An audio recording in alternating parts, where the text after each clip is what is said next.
Welcome to month 4 of the AI Senior Engineer track.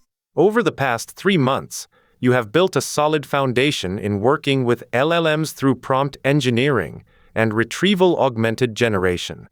Today we step into territory that separates engineers who use models from engineers who shape them. Fine-tuning is where you take a general-purpose model and make it genuinely yours, teaching it the vocabulary, reasoning patterns, and output formats that your domain demands. This session is called Fine-Tuning and Model Customization, and the emphasis is on the word customization. We are not just going to learn how to run a training loop.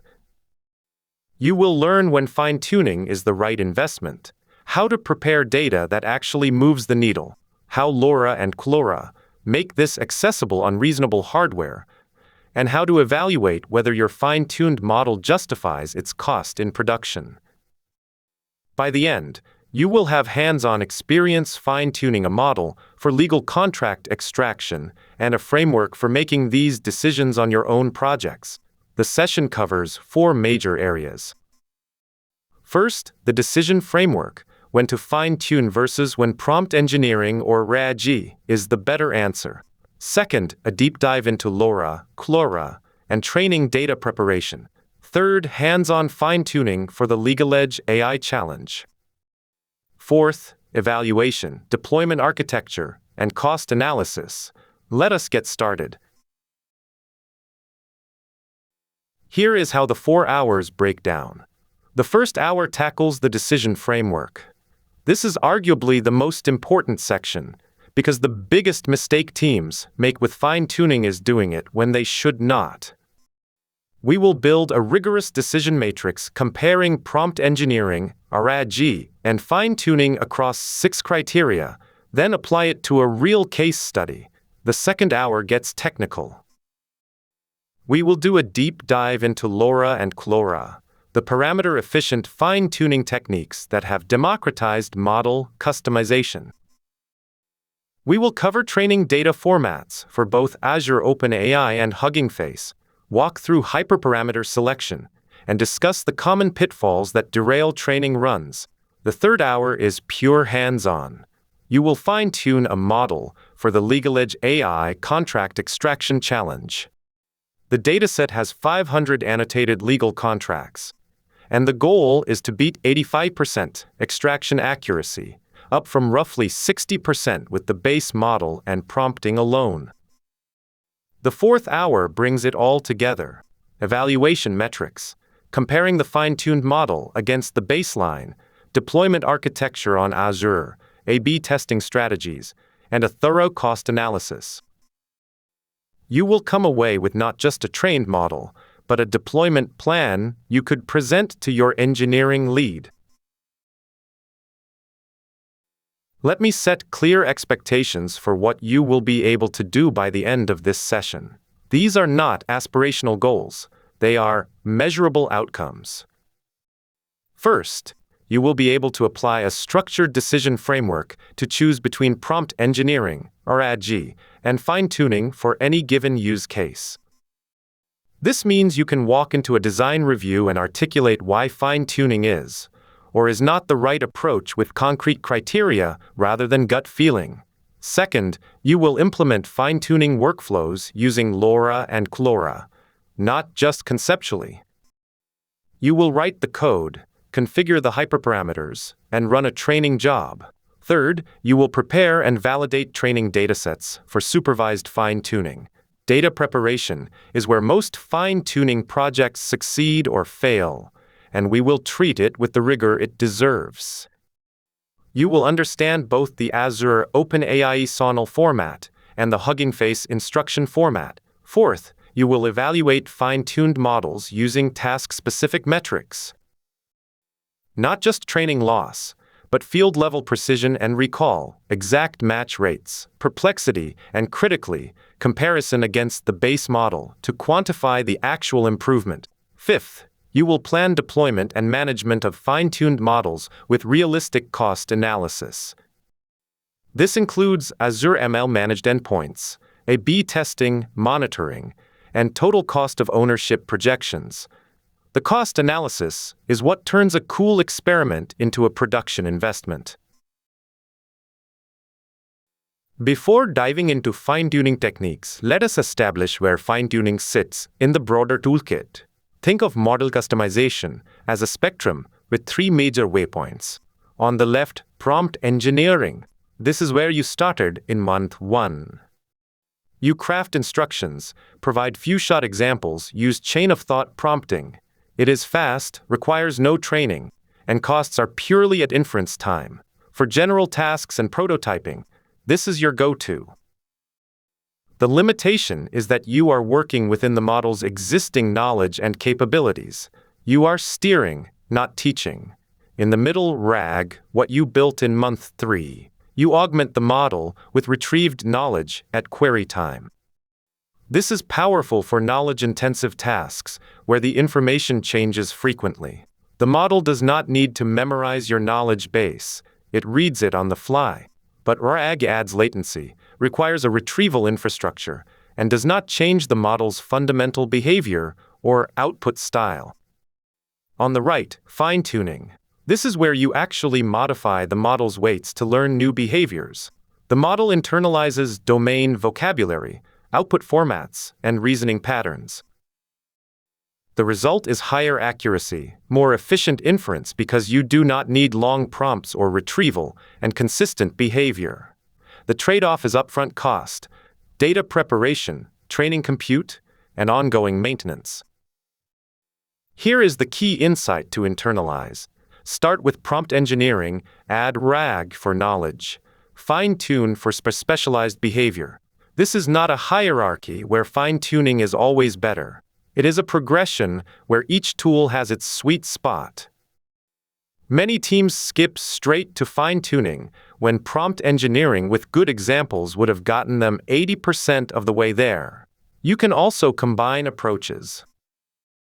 Bloomberg GPT, for example, was fine-tuned on financial data for domain understanding, but still retrieves specific financial reports at query time. A fine-tuned 7B model can outperform a prompted 70B model on specific tasks at a fraction of the inference cost. We will see this concretely in the LegalEdge case study. Now let us get rigorous about this decision. Here is a 6-criteria matrix that you can apply to any project to determine the right approach. Data freshness needed. If your data changes daily or weekly, like stock prices, news, or product catalogs, fine-tuning is a poor fit because you would need to retrain constantly. RAG is designed for exactly this. Fine-tuning works when the knowledge is relatively static, like legal terminology or medical protocols that change on a yearly basis, not daily. Output format control. This is where fine-tuning shines.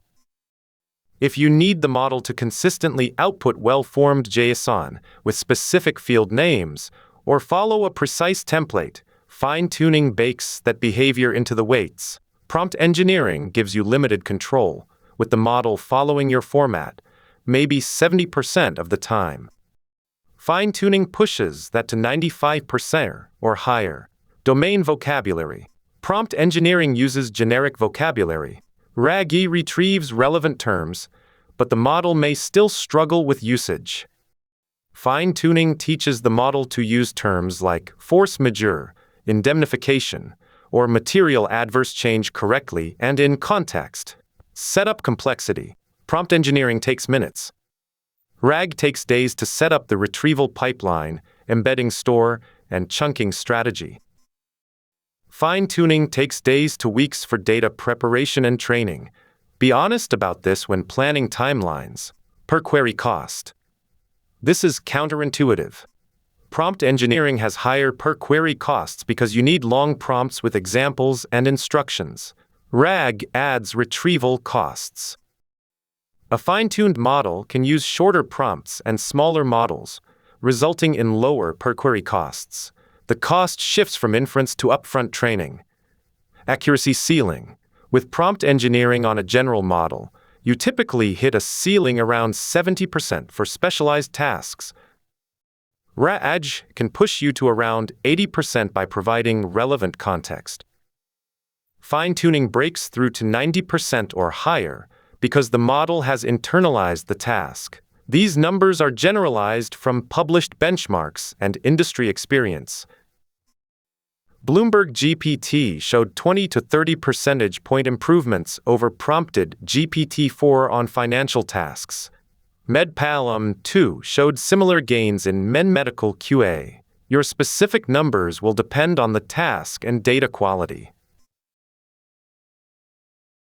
Let us get concrete about when fine-tuning is and is not the right call. On the good candidate's side, domain-specific vocabulary is the classic case. If your users are lawyers, doctors, or financial analysts, the model needs to speak their language natively. Legal documents use terms like whereas, heretofore, and notwithstanding in very specific ways that differ from everyday English. A fine-tuned model does not just know these words. It uses them with the right connotations and in the right contexts. Think of Legal Dobert, which was fine-tuned specifically on legal text and produces outputs that read like they were written by a lawyer. Consistent output format is the second strong signal. When you need the model to output structured JSON with specific field names every single time, or to classify documents into a fixed taxonomy, fine-tuning dramatically outperforms prompting. The model learns the schema as part of its behavior, rather than following instructions that it sometimes ignores. Task-specific behavior includes specialized reasoning patterns. If your task requires the model to reason about contract clauses in a particular way, identifying obligation chains, understanding penalty triggers, that reasoning can be taught through fine-tuning. Latency requirements are often overlooked. A fine-tuned 7B parameter model can outperform a prompted 70B model on specific tasks. That means 5 to 10 times faster inference. If you are building a real-time application, this matters enormously. Now, the poor candidates. Rapidly changing information is the clearest anti-pattern. If you need current stock prices, today's news, or live inventory data, do not fine-tune. Use RAG. Fine-tuning bakes in a snapshot of knowledge that becomes stale. Too few examples is a common trap. If you have fewer than 100 quality training examples, fine-tuning will likely overfit. The model memorizes your examples rather than learning general patterns. For small datasets, few-shot prompting is more effective. For LoRA fine-tuning, the sweet spot is 200 to 500 high-quality examples. Quality matters more than quantity. 500 well-annotated examples will outperform 5,000 noisy ones. General reasoning tasks like summarization, translation, or general Q&A are already well served by base models with good prompts. Fine-tuning adds cost without meaningful improvement. And quick experiments should always start with prompts. Use prompt engineering to validate the concept, measure the baseline, and identify the gap. Only fine-tune when you have evidence that prompting cannot close the gap. Now we get into the technique that has made fine-tuning practical for teams without massive compute budgets. LoRA, low-rank adaptation, was published by Microsoft Research in 2021, and it fundamentally changed the economics of model customization. The core idea is elegant. Instead of updating all the model's weights during training, which for a 7B parameter model means modifying 7 billion numbers, LoRA freezes the original weights entirely and injects small trainable matrices into the attention layers. These matrices are low-rank decompositions, meaning they are much smaller than the original weight matrices. Here is the math. The original weight matrix, W, is frozen. You do not touch it. LoRA adds an update that is the product of two smaller matrices, B and A. B is a down projection matrix of dimensions D by R, and A is an up projection matrix of dimensions R by K, where R is the rank. A small number like 8, 16, or 32 much smaller than the model's hidden dimension d. So the effective weight becomes prime equals plus BA. During training, only B and A are updated. This means you are training perhaps 0.1% to 1% to 1% of the total parameters. For a 7B model, that is 7 million to 70 million parameters instead of 7 billion. The training is dramatically faster, uses much less GPU memory, and the resulting adapter files are tiny, often just 10 to 50 megabytes instead of 14 or more gigabytes for the full model. The benefits compound in deployment. You keep one base model and swap in different LoRa adapters for different tasks. One adapter for contract extraction, another for clause classification, another for risk assessment, all sharing the same base. You can even merge adapters into the base model weights for zero overhead inference. The key insight is that LoRa preserves the base model's knowledge while adding specialized capabilities. This is inherently resistant to catastrophic forgetting because you never modify the original weights. The base model's general abilities remain intact. This works because task-specific knowledge can be captured in a surprisingly small number of parameters, relating to the intrinsic dimensionality of fine-tuning tasks. Most task adaptation lies on a low-dimensional subspace. Published benchmarks show LoRa achieves 95 to 99% of full fine-tuning quality while using 100 times fewer trainable parameters.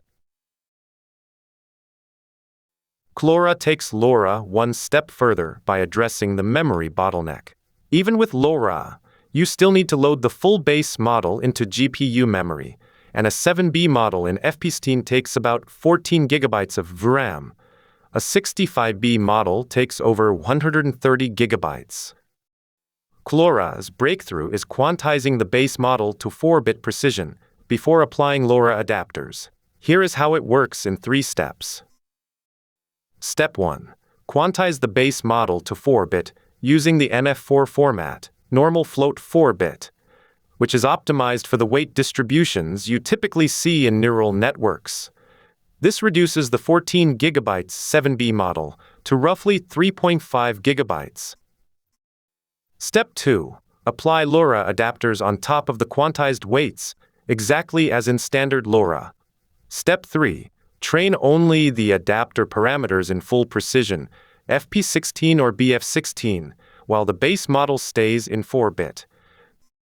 The gradients flow through the quantized base model during the backward pass, but only the adapter weights get updated. The practical implication is enormous.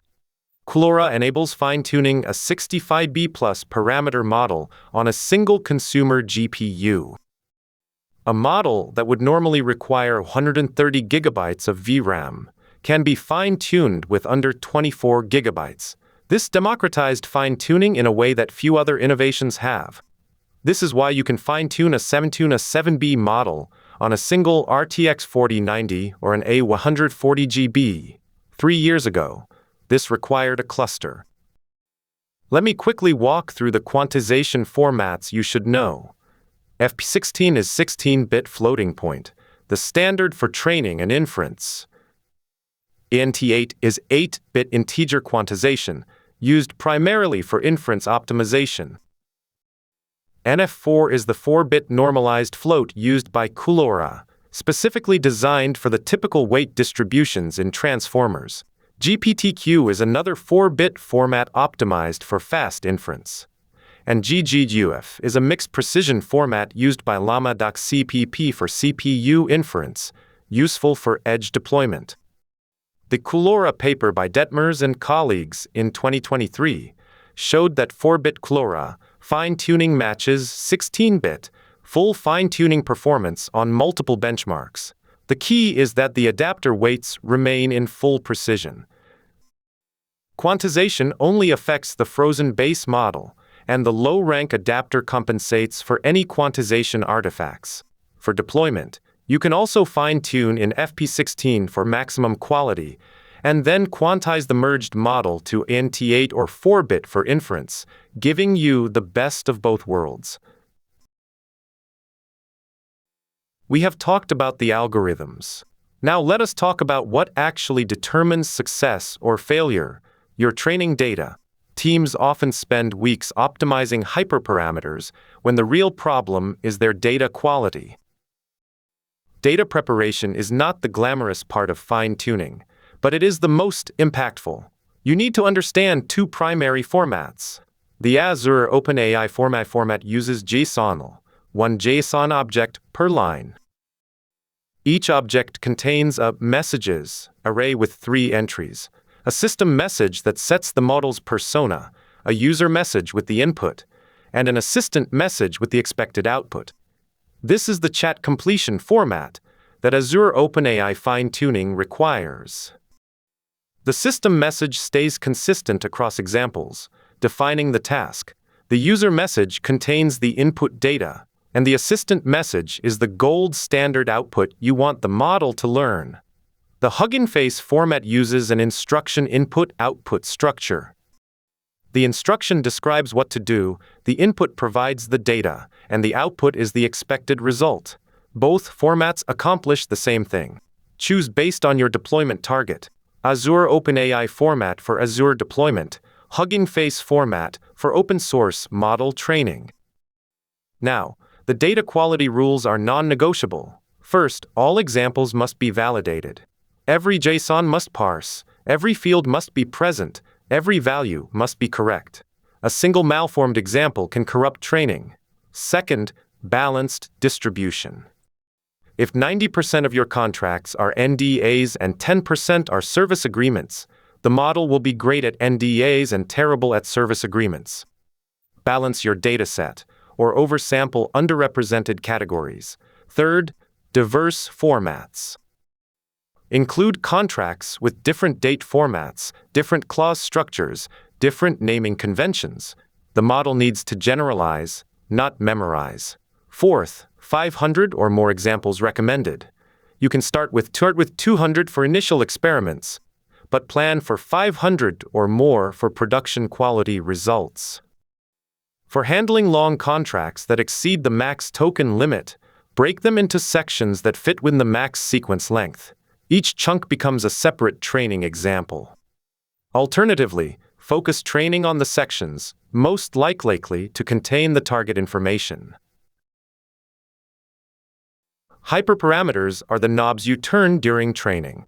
Getting them wrong can mean the difference between a model that extracts legal terms with 90% accuracy and one that outputs gibberish.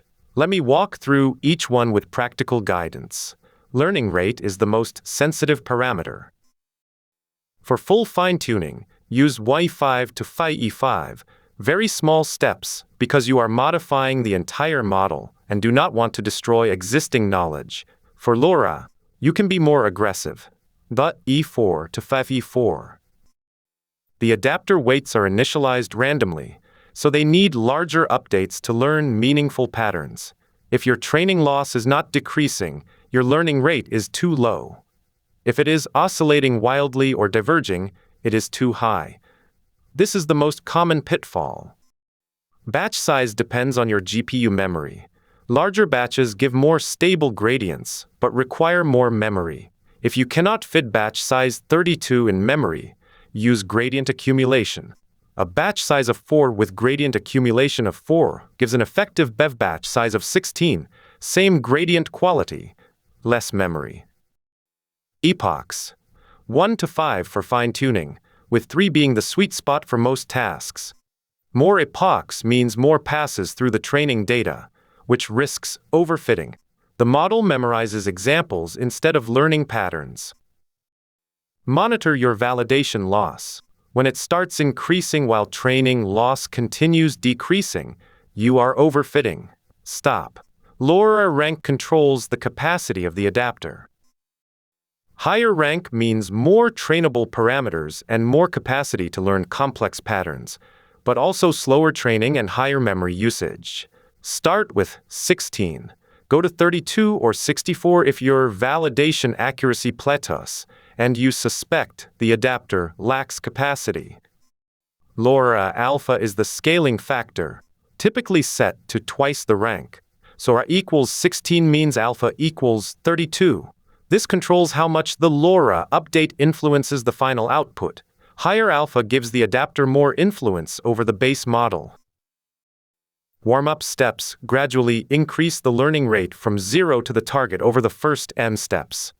This prevents large, destabilizing updates early in training when the adapter weights are random. 50 to 100 steps is typical. Max sequence length should match your data.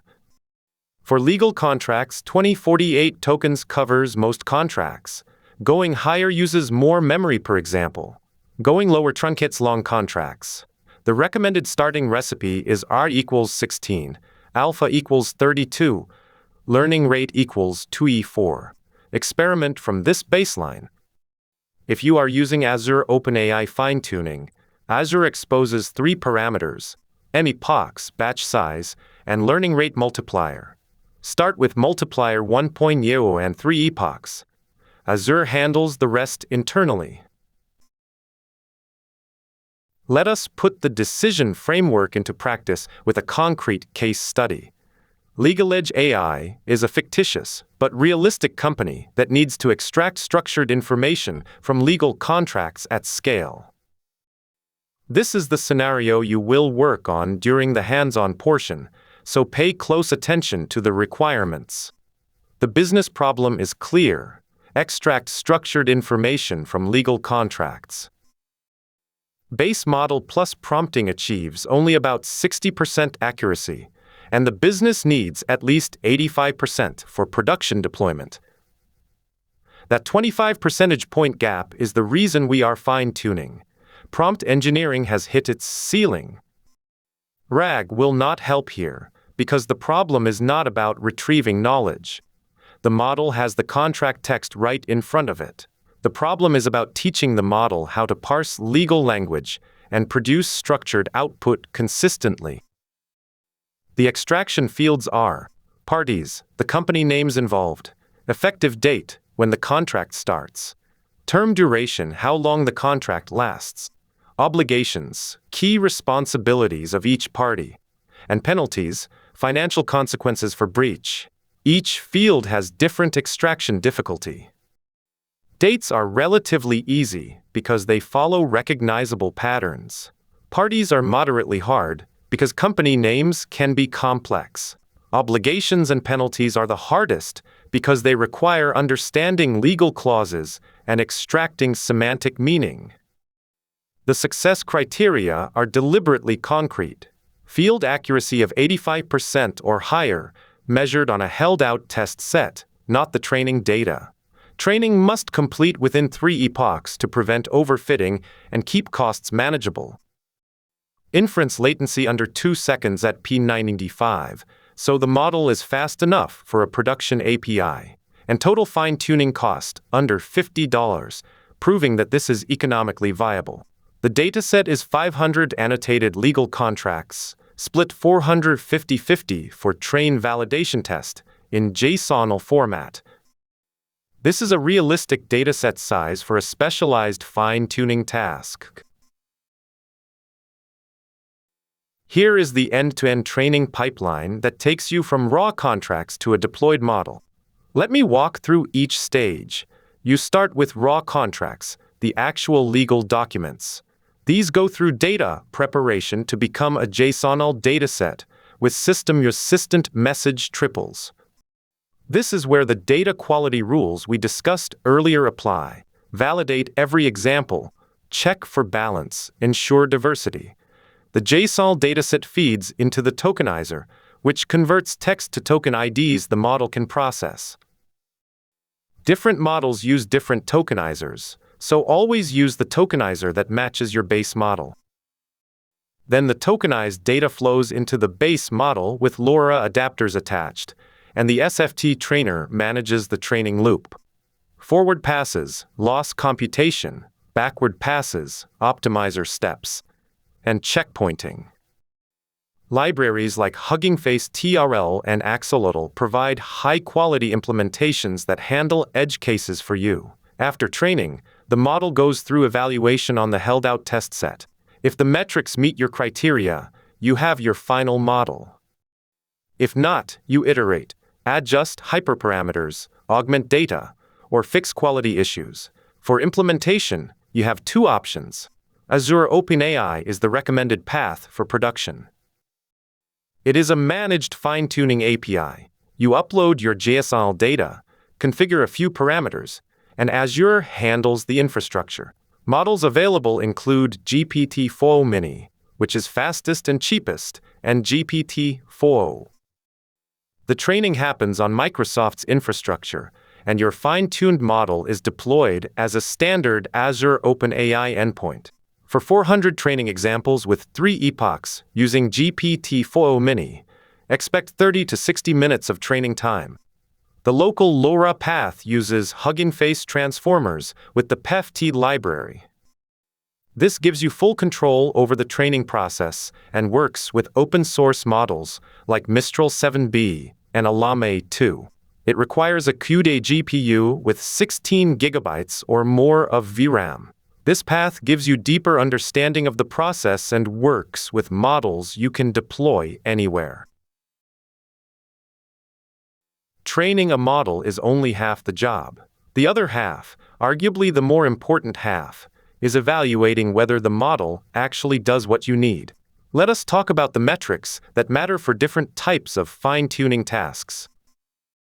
For classification tasks like document categorization, sentiment analysis, and intent detection, you use the standard metrics: accuracy, precision, recall, and F1 score. Accuracy tells you what percentage of predictions are correct overall. Precision tells you what percentage of positive predictions are actually positive.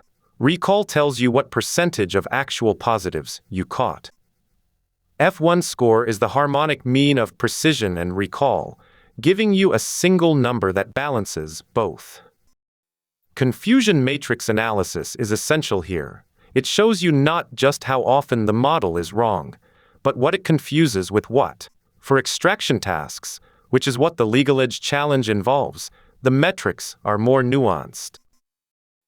Exact match rate is the strictest.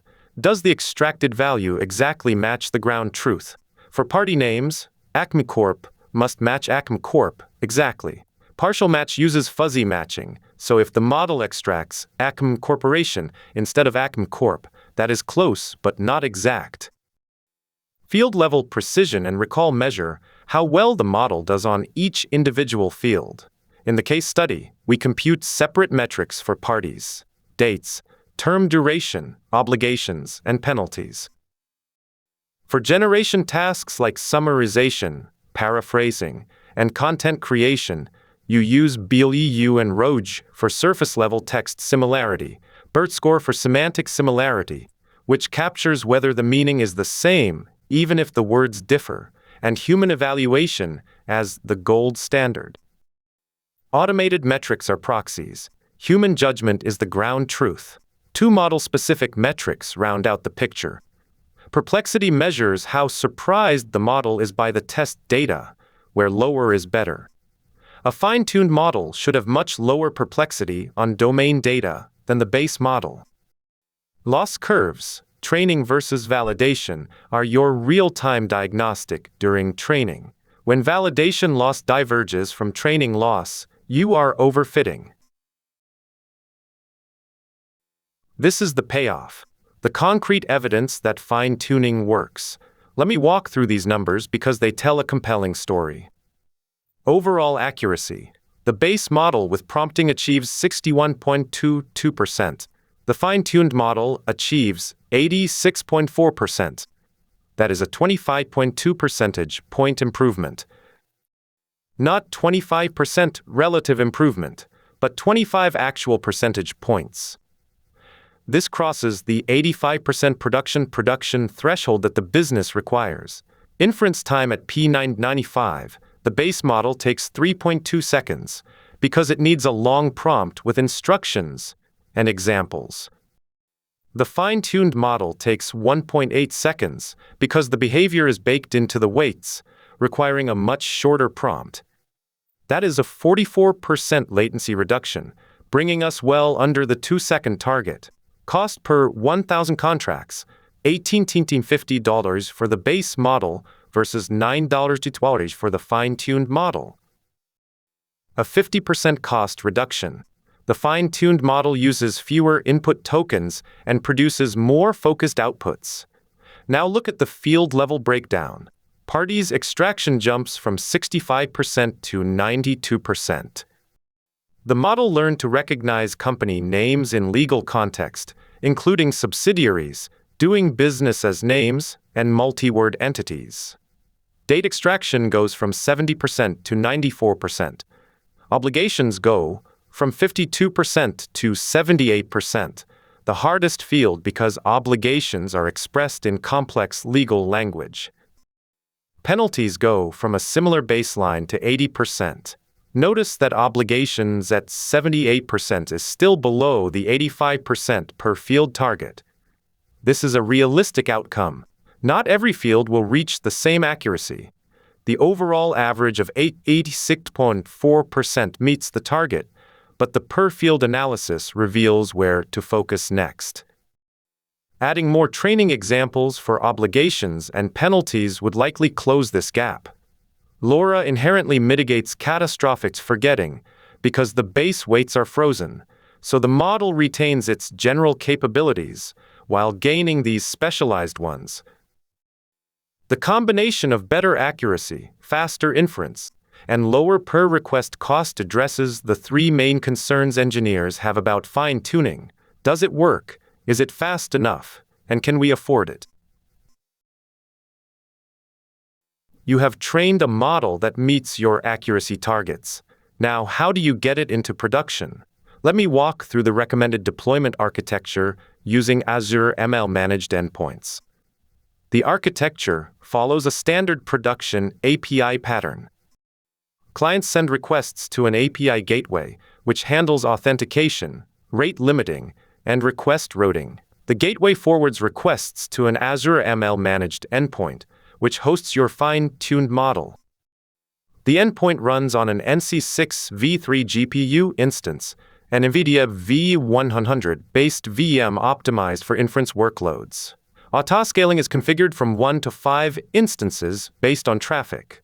Two supporting services are critical. Azure Monitor collects telemetry, request rates, latency, error rates, GPU utilization. This is your operational visibility. The model registry stores versioned models with metadata, enabling rollback if a new model version degrades performance. Why managed endpoints over rolling your own? First, autoscaling is handled for you. During business hours when contract processing peaks, the system scales up. At night, it scales down. Second, built-in health checks and monitoring. Third, blue-green deployment support for safe rollouts. Fourth, you do not manage GPU drivers, QDO versions, or container orchestration. The cost comparison is important. A managed endpoint costs approximately $6 per month for a single instance with autoscaling headroom. A Kubernetes deployment on AKS with 3 GPU nodes costs $1,337 per month. For a single model serving a single workload, managed endpoints are roughly 50% cheaper and dramatically simpler to operate. When would you choose Kubernetes? When you have multiple models to serve, need custom inference logic, like ensemble models or pre-post-processing pipelines, or have strict network isolation requirements. For most fine-tuned model deployments, managed endpoints are the right starting point. If you fine-tune through the Azure OpenAI API, your model is automatically hosted as an Azure OpenAI endpoint, and you do not need Azure ML at all. Azure ML is for when you fine-tuned an open-source model locally and need to deploy it. Deploying a fine-tuned model to production should never be a binary switch. A phased rollout with A/B testing protects you from unexpected failures and gives you statistical confidence that the new model is genuinely better. The rollout strategy is a 4-week progression. Week 1. Send just 10% of traffic to the fine-tuned model. This limits blast radius. If something is catastrophically wrong, it only affects 1 in 10 requests. Monitor closely. Accuracy, latency, error rates. Week 2. If no issues are detected, increase to 25%. Week 3. If metrics show improvement, go to 50%. Week 4. Full rollout at 100%. At each stage, you are comparing the fine-tuned model against the base model on real production traffic. This is more meaningful than test set evaluation because production data is messier, more diverse, and includes edge cases your test set may have missed. The metrics to track during rollout are accuracy improvement of plus 20% target, latency reduction of 30% at P95, cost per 1,000 contracts reduction of 40%, and user satisfaction improvement of 15%. These are the business case for the fine-tuning investment. Critically, define your rollback triggers before you start. If accuracy drops below 80%, giving a 5-point buffer below the 85% target, roll back. If P95 latency exceeds 3 seconds, roll back. If error rate exceeds 5%, roll back. These triggers should be automated alerts, not something a human has to notice.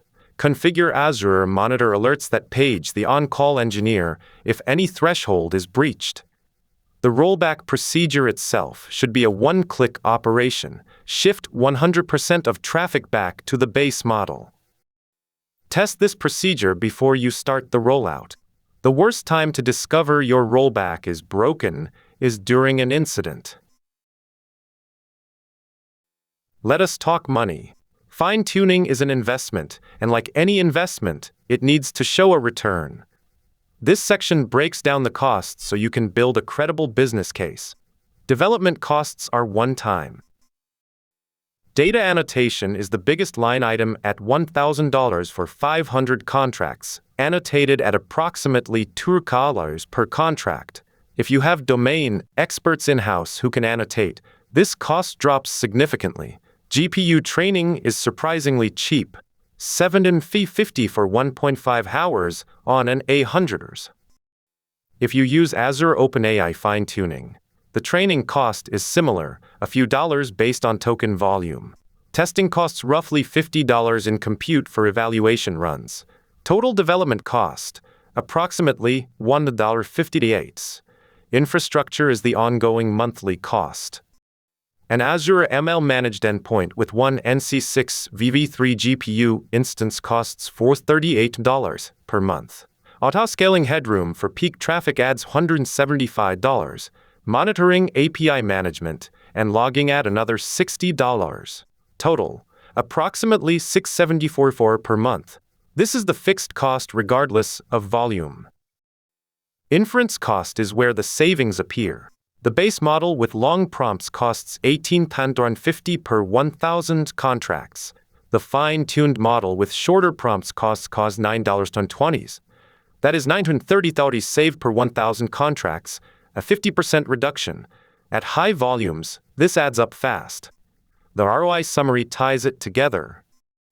Break-even is at approximately 73,000 contracts per month. Below that volume, the base model with serverless inference is cheaper because you are not paying the $674 month infrastructure cost. Above that volume, the fine-tuned model saves money while also delivering better accuracy and lower latency. Year 1 total cost comparison: $20,683 for the fine-tuned approach versus $22,200 for the base model approach, assuming 100,000 contracts per month. That is $1,017 in direct savings, plus the much harder to quantify value of better accuracy. Fewer manual reviews, fewer errors reaching clients, higher customer satisfaction. Plan for retraining 2 to 4 times per year at approximately $50 per cycle. For your own projects, the specific numbers will differ, but the analysis framework is the same: one-time development cost, monthly infrastructure cost, per request savings, and break-even volume. Let me cover two advanced topics that will become relevant as you move from your first fine-tuning experiment to production-scale operations. Catastrophic forgetting is the phenomenon where fine-tuning improves performance on your target task, but degrades performance on tasks the model was originally good at. You fine-tune for legal contract extraction, and suddenly the model cannot do basic summarization or follow general instructions.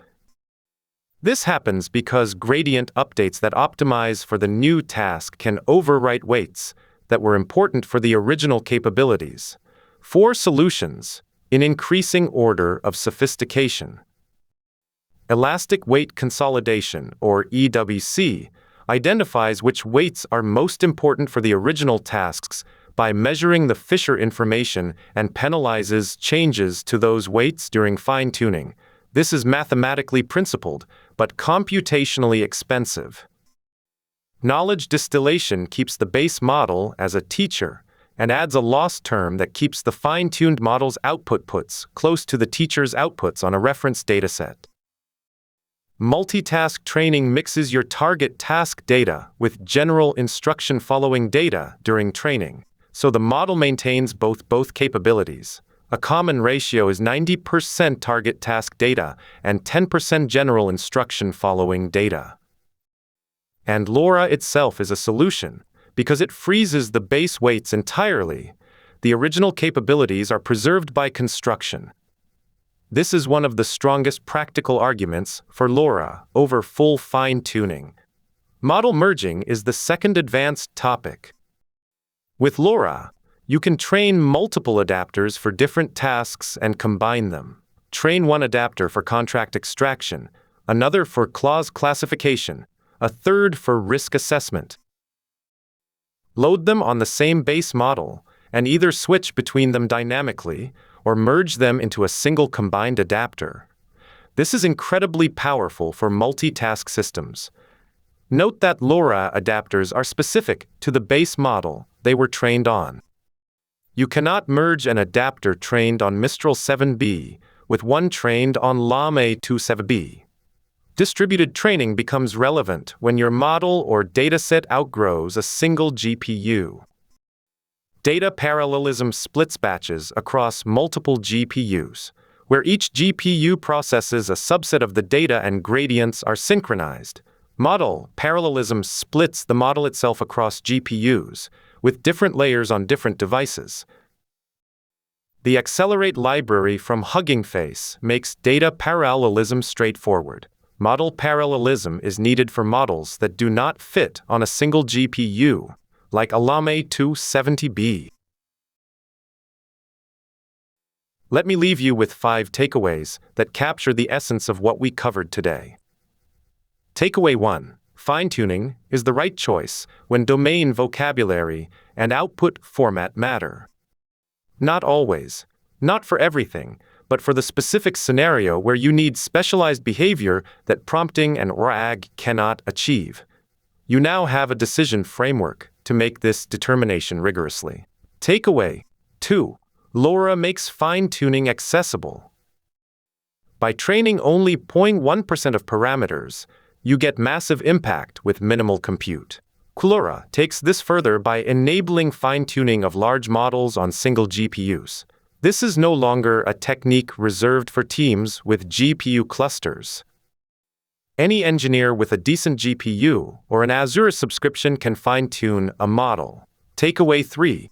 Data quality trumps quantity. 500 well-annotated examples will outperform 5,000 noisy ones. Invest in annotation quality, validation, and balance. This is the least exciting part of fine-tuning, but the most impactful. We saw this in the field-level results. The fields with the best annotations had the highest accuracy. Takeaway 4. Always compare against the base model to quantify improvement. Without a baseline comparison, you cannot answer the question, did fine-tuning help? Evaluate on held-out data using task-specific metrics, not just training loss. The base versus fine-tuned comparison table is the artifact that justifies the investment to your team and your stakeholders. Takeaway 5. Plan deployment with A/B testing, monitoring, and a retraining strategy. A fine-tuned model is not a set-and-forget asset. It needs ongoing monitoring for data drift, phased rollouts to manage risk, and periodic retraining as the domain evolves. The deployment plan is important as the training pipeline. Next month, we build on this foundation with MLOps and production AI systems, taking these fine-tuned models and building the infrastructure to manage them at scale. For the challenge, you will submit 4 deliverables: a strategy document, a training pipeline, an evaluation report, and a deployment plan. The skills you practiced today, deciding when to fine-tune, preparing data, training with LoRA, evaluating rigorously, and planning deployment, are the skills that turn AI experiments into AI products.